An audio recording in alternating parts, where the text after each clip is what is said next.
kofta recipe. Chana powder, kashkash paste, green chili and coriander leaves paste. 1 kilogram chopped keema. 1 large onion. Add green chili and coriander leaves paste. Add chopped onions. Add chana powder. Add coriander powder. Add red chili powder, 1 spoon.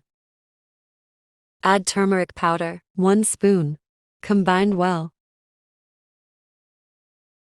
1 cup cooking oil.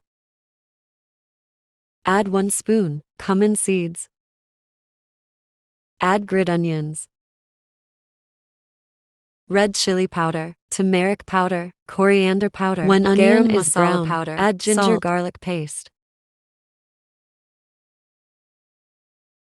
Add all species.